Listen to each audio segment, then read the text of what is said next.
Hello students. तो last time पे हम लोगों ने कल के लेक्चर में क्या पढ़ा था? कल के लेक्चर में हम लोगों ने थोड़ा एडवांस लेवल लगा भी होगा, थोड़ा हाई लेवल का हुआ क्या था उसमें हम लोगों ने फर्स्ट ऑर्डर की रिएक्शन जो होती हैं उन फर्स्ट ऑर्डर रिएक्शंस के लिए रेट कांस्टेंट हमें कैलकुलेट किया था। लेकिन दिक्कत क्या थी, वो रेट कांस्टेंट जो कैलकुलेट करना था उसमें हमें ए नॉट दे रखा, ए नॉट और ए टी, मतलब हमें चाहिए क्या होता है रेट कांस्टेंट जो फर्स्ट ऑर्डर का होता है उसका जो फॉर्मूला मैंने लिखाया था वो स्टार्टिंग में लिखा है क्या, K is equal to 1/t ln A naught upon A T. A naught is the starting concentration of the reactant and A T is the concentration of the reactant at the time T.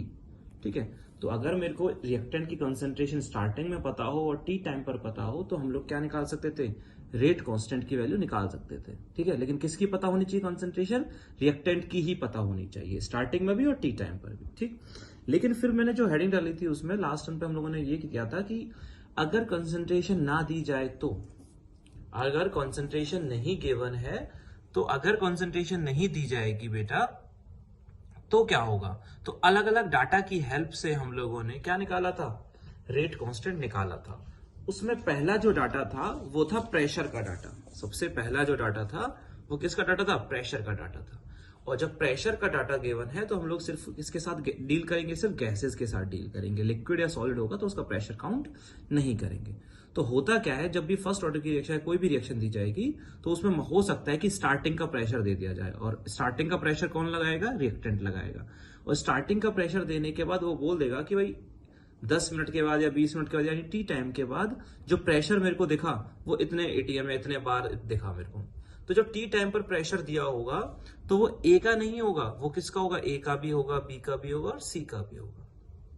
क्योंकि T time के बाद मेरे पास mixture के अंदर तीनों चीजें present होंगी, जो ये तीनों ही क्या लगा रही होंगी, प्रेशर लगा रही होंगी।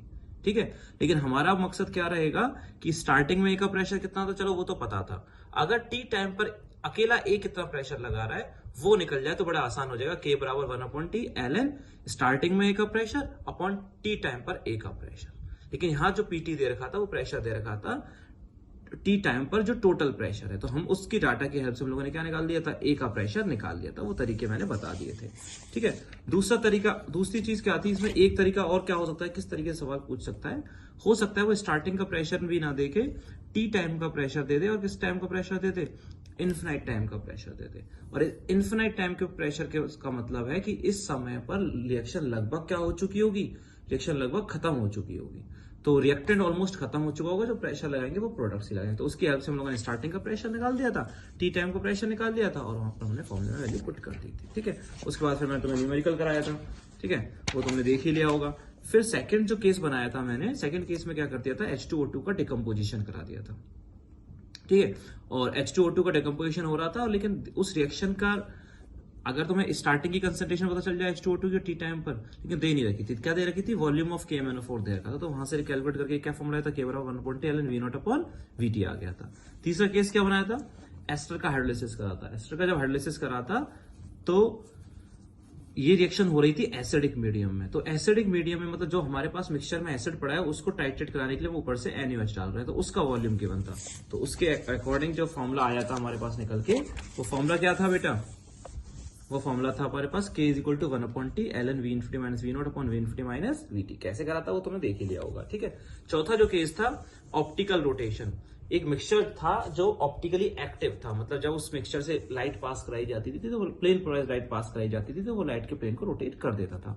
तो कितने एंगल से करता था उसके बेसिस पर हम लोगों ने बात करी थी। तो फॉर्मूला आ गया था वहां से, क्या फॉर्मूला आया था, K बराबर 1/t ln R infinity minus R not upon R infinity minus RT।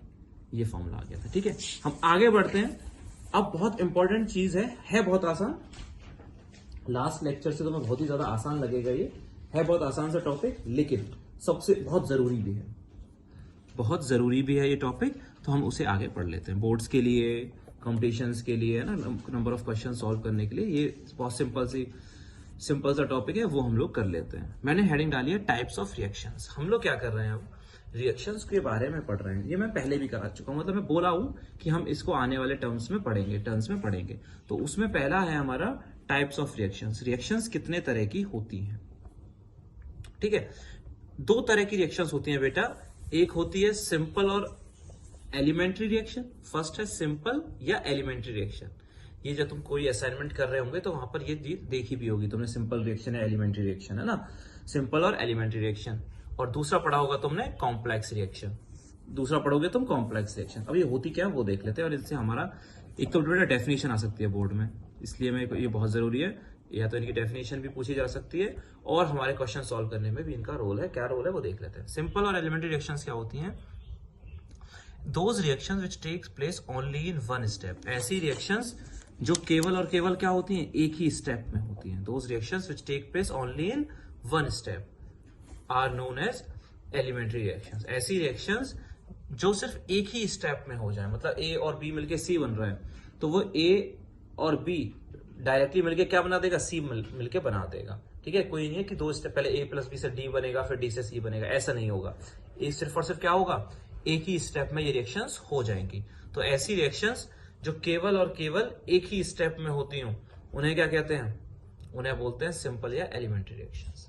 ऐसी रिएक्शन जो केवल और केवल एक ही स्टेप में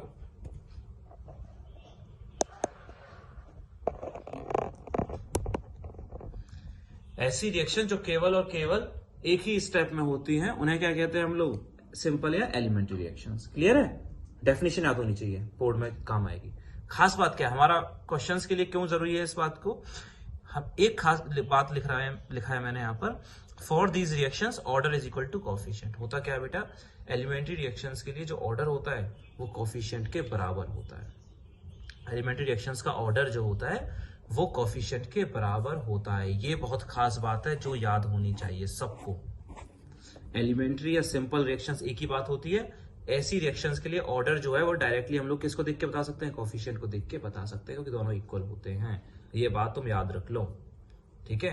क्योंकि जब मैं ऑर्डर पढ़ा रहा था, जब रेट लॉ लिखा रहा था, तो मैंने वहां बताया था कि रेट जो होता है, मतलब जो ऑर्डर जो होता है वो एक एक्सपेरिमेंटल क्वांटिटी होती है जो कोफिशिएंट को देख के नहीं बता सकते हैं। रिएक्शन का मैकेनिज्म पता होना चाहिए। क्या पता होना चाहिए, रिएक्शन का मैकेनिज्म। मैकेनिज्म का मतलब कि वो रिएक्शन कितने स्टेप्स में हो रही है, ठीक है। अगर वो पता चल जाए कि भाई ये रिएक्शन कितने स्टेप्स में हो रही है और वो कौन कौन से स्टेप्स हैं, तब हम ऑर्डर बता पाएंगे, ठीक है। तो अगर रिएक्शन का टाइप पता हो कि वो रिएक्शन किस टाइप की हो, एलिमेंट्री टाइप की हो या सिंपल टाइप की हो, तो ऐसी रिएक्शंस के लिए ऑर्डर बड़े आसानी से कोफिशिएंट के बराबर ही होती है। ध्यान रखना, जैसे एग्जांपल दे दिया मैंने, और तुम पूछोगे यार ये सिंपल और एलिमेंट्री रिएक्शन पहचानूंगा कैसे मैं, तो पहचानने की जरूरत नहीं है, तुम पहचान भी नहीं सकते हो। वो हमेशा क्वेश्चन में गिवन होगा कि भाई ये जो रिएक्शन गिवन है दैट इज अ सिंपल और एलिमेंट्री रिएक्शन, ये सिंपल रिएक्शन है, एलिमेंट्री रिएक्शन है, तो वो क्वेश्चन में हमेशा गिवन होता है, ठीक है। तो जैसे मैंने एक रिएक्शन लिखी, a प्लस 2b से क्या बन रहा है, c बन रहा है। a प्लस 2b से c बन रहा है, और मैंने बोल दिया कि a प्लस 2b से जब c बन रहा है कि ये रिएक्शन एलिमेंट्री रिएक्शन है, ये मैंने बोला है, ठीक है। एलिमेंट्री है इसका मतलब ये रिएक्शन एक ही स्टेप में हो रही है। अब तुमसे कोई बोलेगा, अब अगर मैंने बोल दिया कि ये एलिमेंट्री रिएक्शन है तो ऑर्डर बताओ, तो मैं बड़ी आसानी से ऑर्डर बता सकता हूँ। इसका रेट लॉ बड़ी आसानी से लिख सकता हूँ, रेट बराबर k into concentration of a power में 1 क्यों चढ़ाया बेटा, ध्यान रखना, क्योंकि a का कोफिशिएंट कितना है, 1 ही है, ठीक है। Into concentration of b power में कितना, 2, मतलब a के रेस्पेक्ट में ऑर्डर क्या है, 1 है, और b के रेस्पेक्ट में ऑर्डर क्या है, 2 है। a के रेस्पेक्ट में फर्स्ट ऑर्डर है और b के रेस्पेक्ट में ऑर्डर क्या है, सेकंड ऑर्डर है। a के रेस्पेक्ट में फर्स्ट ऑर्डर, b के रेस्पेक्ट में सेकंड ऑर्डर। तो रिएक्शन का ओवरऑल ऑर्डर क्या हो गया, ऑर्डर ऑफ रिएक्शन हो गया बेटा कितना, 3 हो गया, ठीक है। रिएक्शन को देख के ही बता दिया, 1 + 2 = 3। ध्यान रखना, बहुत जरूरी बात है, ठीक है। रिएक्शन के बारे में अगर पता है कि वो कैसी है, अगर वो एलिमेंट्री है तो बड़ी आसानी से ऑर्डर बताया जा सकता है। किसके इक्वल होता है, order is equal to coefficient. ध्यान रख लेना सारे लोग, बहुत जरूरी बात है ये, बहुत क्वेश्चंस में काम आएगा, कॉम्पिटिशन्स में बहुत काम आता है। ऑर्डर इज इक्वल टू क्या होता है, कोफिशिएंट होता है फॉर सिंपल और एलिमेंट्री रिएक्शंस। ऐसी रिएक्शन जो केवल एक ही स्टेप में होती हैं उनके लिए ऑर्डर कोफिशिएंट के बराबर ही होता है। क्यों बराबर होता है, क्योंकि बेटा वो जब एक ही स्टेप में हो रही हैं तो उनका जो रेट है वो ए पर और बी पे ही डिपेंड करेगा, और ए की कंसंट्रेशन की पावर 1 आएगी, बी की कंसंट्रेशन की पावर 2 आएगी, ठीक है। ध्यान रखना हमेशा। सेकेंड टाइप है कॉम्प्लेक्स रिएक्शन। ध्यान हो तो जीरो ऑर्डर रिएक्शन की जब मैं कैरेक्टरिस्टिक्स लिखा रहा था तो वहां मैंने बताया था कि जीरो ऑर्डर की जो रिएक्शंस होती हैं, जीरो ऑर्डर की जो रिएक्शंस होती हैं वो कॉम्प्लेक्स रिएक्शंस होती हैं। सिर्फ लिखा दिया था, मैंने समझाया था कि बोला था कि वहां बाद में समझाऊंगा। तो अब देख लेते हैं कॉम्प्लेक्स रिएक्शंस क्या होती हैं। तो कॉम्प्लेक्स रिएक्शंस होती हैं बेटा, कॉम्प्लेक्स रिएक्शंस होती हैं those reactions which take place in more than one step. ऐसी रिएक्शन जो एक से ज्यादा स्टेप में होती हैं उन्हें क्या बोलते हैं हम लोग? कॉम्प्लेक्स रिएक्शन बोलते हैं। ऐसी रिएक्शंस जो एक से ज्यादा स्टेप में हो, those reactions are known as complex reaction. ध्यान रखना, जो एक से ज्यादा स्टेप्स में होती है उन्हें कॉम्प्लेक्स रिएक्शन कहा जाता है। ठीक है, जो एक ही स्टेप में हो वो सिंपल रिएक्शन या एलिमेंट्री रिएक्शन, और जो एक से ज्यादा स्टेप में हो उन्हें क्या बोलते हैं? Complex reaction. उन्हें क्या बोलते हैं? Complex reaction. ठीक है, उन्हें बोलते हैं हम लोग कॉम्प्लेक्स रिएक्शन। ठीक है, इनके लिए for these reactions order may or may not be equal to coefficient. इन रिएक्शंस के लिए ऑर्डर जो है वो कोफिशिएंट के बराबर हो भी सकता है और नहीं भी हो सकता है। ऐसी रिएक्शंस के लिए ऑर्डर जो है वो कोफिशिएंट के बराबर हो भी सकता है और नहीं भी हो सकता। For these reactions order may or may not be equal to coefficients. ध्यान रखोगे बेटा। तो एलिमेंट्री रिएक्शन को देख के बड़े आराम से बता दोगे, ऑर्डर जो होगा वो कोफिशिएंट के बराबर हो जाएगा, लेकिन कॉम्प्लेक्स रिएक्शन को देख के नहीं बता पाओगे। ठीक है, उसके लिए क्या पता होना चाहिए? उसके लिए पता होना चाहिए रिएक्शन का मैकेनिज्म। उसके लिए रिएक्शन का क्या पता होना चाहिए? मैकेनिज्म पता होना चाहिए। भाई मैकेनिज्म पता होना चाहिए, इसका मीनिंग क्या है कि भाई वो रिएक्शन कितने स्टेप्स में हो रही है और वो कौन कौन से स्टेप्स हैं। जैसे मैं एक एग्जांपल दे रहा हूं बेटा, और क्लियरली समझ में आएगा। एक रिएक्शन दे दी, 2NO + O2 से बन रहा है 2NO2। ठीक है, ये रिएक्शन गिवन है। इस रिएक्शन ये जो रिएक्शन है ये कितने स्टेप्स में हो रही है, वो स्टेप हमें क्वेश्चन में गिवन है। पहला स्टेप गिवन है 2NO से बन रहा है N2O2। 2NO से बन रहा है N2O2। फास्ट और स्लो क्या लिखे मैं बताता हूं। ये जब रिएक्शन होती थी तो दो स्टेप में होती थी। पहले स्टेप में क्या होता था? अच्छा, अब तुम पूछोगे ये तुम्हें कैसे पता कि दो में होती है? तो हमें पता नहीं चलेगा बेटा, ये क्वेश्चन में हमेशा गिवन होगा कि भाई ये रिएक्शन, क्योंकि मैं देख के नहीं बता सकता कि भाई इस रिएक्शन के स्टेप्स कितने होंगे। तो ये तो एक्सपेरिमेंटल डाटा है कि भाई ये रिएक्शन जब होती है तो इतने स्टेप्स में होती है, वो दे रखे होंगे। ठीक, तो कैसे दी रखी है इसने? रिएक्शन कैसे हो रही है? पहले 2NO से बन रहा है N2O2।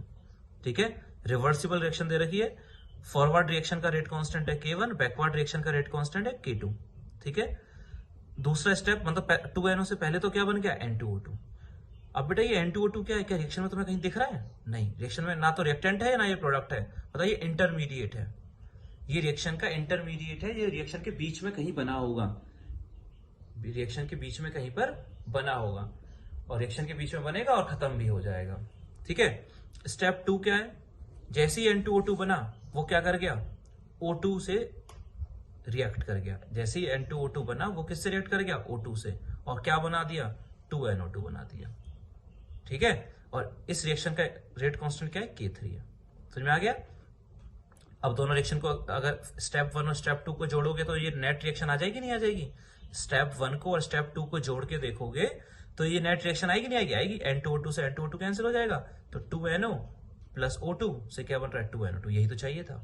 ठीक है, अब ये ब्रैकेट में क्या दे रखे हैं? ब्रैकेट में एक लिखा हुआ है फास्ट और एक लिखा है स्लो। इसका मतलब है ये जो पहला स्टेप है वो फास्ट स्टेप है, पहला स्टेप फास्ट स्टेप है और दूसरा स्टेप स्लो स्टेप है। होगा क्या? अब बेटा कोई रिएक्शन जो है, अब ये थोड़ी कि हर रिएक्शन का रेट सेम होता है, कोई रिएक्शन बड़ी जल्दी हो जाती है, कोई रिएक्शन बहुत धीरे होती है। तो जो पहला स्टेप है वो बहुत तेजी से हो रहा है और जो दूसरा स्टेप है बहुत धीमे हो रहा है। ये भी गिवन होगा क्योंकि मैं रिएक्शन को देख के वो भी नहीं बता सकता। तो स्टेप्स भी गिवन होंगे कि कौन सा स्टेप फास्ट है और कौन सा स्टेप स्लो है। तो जब ये रिएक्शन हुई तो वो 2 स्टेप में हुई। पहला स्टेप तो बहुत तेजी से हो रहा था और दूसरा स्टेप बहुत स्लोली हो रहा था। अब बात करते हैं, अब तुम ये बताओ एक रिएक्शन जो होगी, जैसे जो नेट रिएक्शन है ये वाली, एक रिएक्शन का जो रेट होगा वो किस स्टेप पर डिपेंड करेगा? रिएक्शन, अब ये जो नेट रिएक्शन है वो किस रेट से चलेगी? वो उस स्टेप के अकॉर्डिंग चलेगी जो फास्ट है या उस स्टेप के अकॉर्डिंग चलेगी जो स्लो है? रिएक्शन का जो रेट होगा, मतलब ये जो नेट रिएक्शन है ये रिएक्शन किस के अकॉर्डिंग चला करेगी? जो फास्ट स्टेप है उसके अकॉर्डिंग चला करेगी उसका, या जो स्लो स्टेप है उसके अकॉर्डिंग चला करेगी? खुद सोच लो। जैसे मान लिया एक कार के चार जो टायर्स हैं, उन 4 टायर्स में से एक जो है, मतलब 4 में से 3 तो टायर जो है वो 100 किलोमीटर पर आवर से भाग सकते हैं, लेकिन एक टायर जो है वो सिर्फ 50 किलोमीटर पर आवर से भाग सकता है। 3 टायर तो 100 किलोमीटर से 100 किलोमीटर पर आवर से भाग सकते हैं, लेकिन एक टायर जो है वो सिर्फ 50 किलोमीटर पर आवर से ही भाग सकता है। अगर उससे ज्यादा स्पीड करी वो टायर ब्लास्ट हो जाएगा।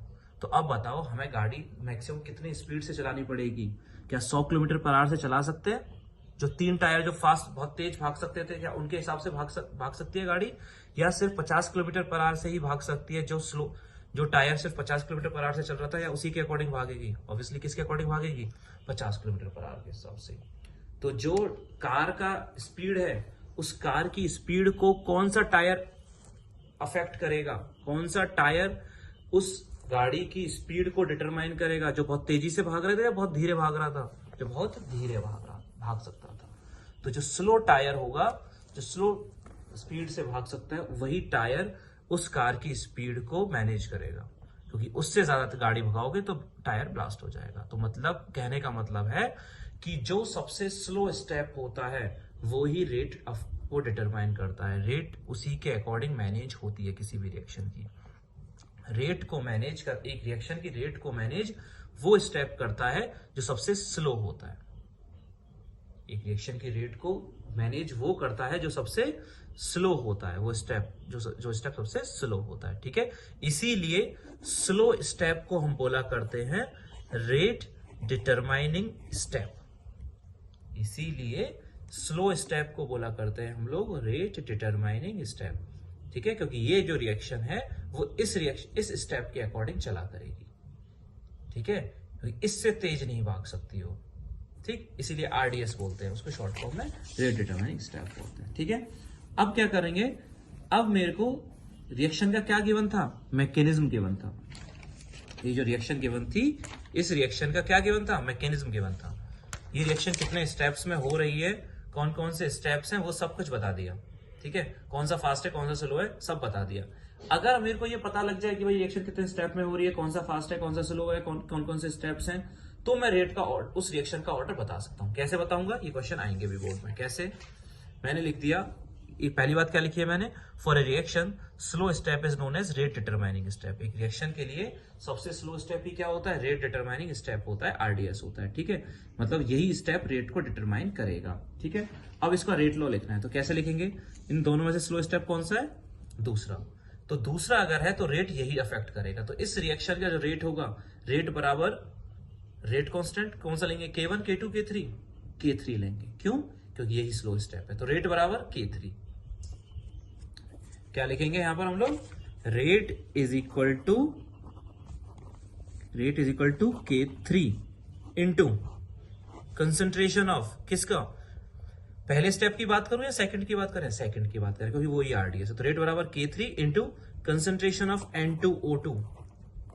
कोफिशिएंट क्या है? 1, तो पावर में 1 चढ़ाएंगे, into concentration of O2, power में क्या चढ़ाएंगे? 1 चढ़ाएंगे। Rate is equal to K3 concentration of N2O2 power में 1, O2 पावर में 1। क्योंकि रेट को इफेक्ट कौन करता है? रिएक्टेंट की कंसंट्रेशन। रिएक्टेंट कौन से? पहली रिएक्शन के, दूसरी रिएक्शन के, दूसरी रिएक्शन के। तो रेट बराबर K3 कंसंट्रेशन ऑफ N2O2 की पावर क्या चढ़ा दी? 1 चढ़ा दी। O2 की पावर क्या चढ़ा दी? 1 चढ़ा दी। किसके बराबर? कोफिशिएंट के बराबर। जो कोफिशिएंट हमेशा याद रखना, आरडीएस में जो रिएक्टेंट है उनकी कंसंट्रेशन में पावर क्या आएगी? जो उनके कोफिशिएंट्स होंगे। ठीक है, ध्यान रखो। तो रेट बराबर K3 concentration of N2O2 power में कोफिशिएंट यानी 1, O2 पावर में कोफिशिएंट यानी 1। ठीक है, वही मैंने यहां लिखा होगा। Rate is equal to K3 N2O2 की पावर 1, O2 की पावर 1। लेकिन बेटा आप ध्यान से देखो, ये जो रिएक्शन है, इस रिएक्शन में क्या तुम्हें कहीं, ये जो नेट रिएक्शन है, क्या इस रिएक्शन में कहीं तुम्हें N2O2 दिख रहा है? 2NO प्लस O2 से 2NO2 बन रहा है, नहीं दिख रहा ना? और रेट लॉ में क्या आ गया? रेट लॉ में क्या आ चुका है? Rate is equal to K3 into N2O2 power 1, O2 power 1। मतलब इस रिएक्शन स्टेप, इस एक्सप्रेशन को देख के तुम्हें क्या पता लग रहा है? कि ये जो रेट है वो इंटरमीडिएट की कॉन्सेंट्रेशन पर डिपेंड कर रहा है। लेकिन ऐसा होगा नहीं कभी, ध्यान रखना। रेट जो होता है, कोई भी रिएक्शन हो, चाहे उस रिएक्शन का रेट कभी भी इंटरमीडिएट की कंसंट्रेशन पे डिपेंड करता ही नहीं है। क्योंकि इंटरमीडिएट तो रिएक्शन के बीच में कभी रिएक्शन के दौरान बनते हैं, है ना, और बनते भी हैं और खत्म भी हो जाते हैं। तो ध्यान रखोगे कि कभी भी रेट जो है इंटरमीडिएट की कंसंट्रेशन पे डिपेंड नहीं करता है। लेकिन यहां तो दिख रहा है, तो जब भी कभी रेट लॉ में इंटरमीडिएट दिखता है तुम्हें, तो क्या करते हैं हम लोग, उस इंटरमीडिएट को हम एलिमिनेट करना पड़ता है। उस इंटरमीडिएट को क्या करना पड़ता है, एलिमिनेट करना पड़ता है। और इंटरमीडिएट कौन है, N2O2। और इसे एलिमिनेट कैसे करेंगे हम लोग, तो इसे एलिमिनेट किस स्टेप से करेंगे, पहले स्टेप से करेंगे। ध्यान से देखो, पहला स्टेप 2NO से क्या बन रहा है, N2O2। कैसी रिएक्शन है, रिवर्सिबल रिएक्शन। फॉरवर्ड रिएक्शन का रेट कांस्टेंट क्या है, फॉरवर्ड रिएक्शन का रेट कांस्टेंट क्या है, K1 है। कितना है, K1। बैकवर्ड का कितना है, K2। इस रिएक्शन का इक्विलिब्रियम कांस्टेंट क्या होगा, इक्विलिब्रियम कांस्टेंट, ध्यान करो, इक्विलिब्रियम कांस्टेंट मैंने लिखाया था rate constant of forward reaction upon rate constant of backward reaction, equilibrium के चैप्टर में। Equilibrium constant is equal to rate constant of forward reaction upon rate constant of backward reaction, मतलब K1 upon K2, that is equilibrium constant. और निकालते कैसे, product की concentration upon reactant की concentration, power में क्या, कोफिशिएंट। तो वही मैं लिखने वाला हूं। तो K1 अपॉन K2, वही मैं लिखने वाला हूं, K1 upon K2। K1 upon K2 क्या हो गया बेटा, equilibrium constant is equal to N2O2 upon NO का स्क्वायर। फॉरवर्ड रिएक्शन का rate constant upon backward reaction का रेट कांस्टेंट। ये पहला स्टेप देखना ध्यान से, फॉरवर्ड रिएक्शन का रेट कांस्टेंट है K1, बैकवर्ड रिएक्शन का रेट कांस्टेंट है K2। तो फॉरवर्ड रिएक्शन का rate constant upon backward reaction का रेट कांस्टेंट क्या हो जाता है, इक्विलिब्रियम कांस्टेंट। निकालते कैसे वैसे इक्विलिब्रियम कांस्टेंट, और प्रोडक्ट की कंसंट्रेशन अपॉन रिएक्टेंट की कंसंट्रेशन, पावर में कोफिशिएंट। तो प्रोडक्ट क्या था, N2O2, रिएक्टेंट क्या था, NO, इसका कोफिशिएंट 1 था, इसका कोफिशिएंट 2 था। तो ठीक है, यहां से N2O2 कितना आ गया, यहां से N2O2 आ गया, NO को इधर भेज देंगे तो N2O2 आ गया K1 upon K2 into NO का होल स्क्वायर। ठीक है, N2O2 की कंसंट्रेशन आ गई। अब इस N2O2 की कंसंट्रेशन को हम लोग क्या करेंगे, यहां पुट कर देंगे। तो रेट बराबर क्या आ गया, K3, इसकी कंसंट्रेशन क्या लिख दी, K1 upon K2, K3 into K1 upon K2 NO का होल स्क्वायर इंटू O2 की पावर 1। इसको मैंने यहां पुट कर दिया। तो रेट बराबर क्या आ गया, K3 into K1 upon K2 into NO का स्क्वायर O2 की पावर 1। अब देखो, क्या इस रेट लॉ में कहीं पर इंटरमीडिएट दिख रहा है तुम्हें, क्या NO रिएक्शन में था या नहीं था, नेट रिएक्शन में, जो नेट रिएक्शन थी क्या उसमें NO था, हाँ था। क्या उसमें O2 था, हाँ था। ठीक है, बस क्या नहीं आना चाहिए इसके अंदर, इंटरमीडिएट नहीं आना चाहिए, क्योंकि रेट कभी भी इंटरमीडिएट पे डिपेंड नहीं करेगा। ध्यान रखोगे। तो अब यहां से ऑर्डर तुम्हें दिख गया, ऑर्डर किसके इक्वल आ गया, 3 के इक्वल आ गया। कितना ऑर्डर आ गया, 3। NO के रेस्पेक्ट में ऑर्डर क्या आ गया, 2 आ गया। O2 के रेस्पेक्ट में ऑर्डर क्या आ गया, 1 आ गया। अब तुम बोलोगे क्या जो नेट रिएक्शन ही थी उसमें NO का कोफिशिएंट 2 ही तो था, हाँ 2 ही था। O2 का कोफिशिएंट 1 ही तो था, हाँ 1 ही था। मतलब इस वाले एग्जांपल में ऑर्डर जो है वो किसके इक्वल आ चुका है, कोफिशिएंट के बराबर। लेकिन वो हमेशा नहीं आएगा, वो तो इस रिएक्शन के मैकेनिज्म को देख के पता लगा। तो मैंने दिखा दिया था, कॉम्प्लेक्स रिएक्शन में ऑर्डर जो है वो कोफिशिएंट के बराबर हो भी सकता है और नहीं भी हो सकता है। पता लगाने के लिए उस रिएक्शन का मैकेनिज्म पता होना चाहिए कि वो रिएक्शन कितने स्टेप्स में हो रही है, कौन कौन से स्टेप्स में हो रही है, और कौन सा स्टेप फास्ट है और कौन सा स्टेप स्लो है। रेट डिटरमाइन कौन सा स्टेप करेगा, स्लो स्टेप करेगा, तो रेट लॉ उसी के अकॉर्डिंग लिखा करेंगे। अगर इंटरमीडिएट आ जाए तो उसे एलिमिनेट करना पड़ेगा, ध्यान रखना है। अब बताओ, तो फॉर्मूला क्या बन गया, रेट बराबर K3 into K1 upon K2 NO square into O2। तो अब इस रिएक्शन का रेट कांस्टेंट जो नेट रिएक्शन थी उसका क्या हो गया, K3 K1 अपॉन K2। जो नेट रेट कांस्टेंट है उस रिएक्शन का वो हो जाएगा K3 K1 अपॉन K2। जो नेट रिएक्शन होगी हमारी 2NO plus O2 gives 2NO2 जो रिएक्शन थी उसका रेट कांस्टेंट था K1 into K3 upon K2। Clear है। और हम लोग अब दूसरे एग्जांपल्स में करेंगे, वो हम लोग नेक्स्ट लेक्चर में करते हैं। ठीक है, थैंक यू।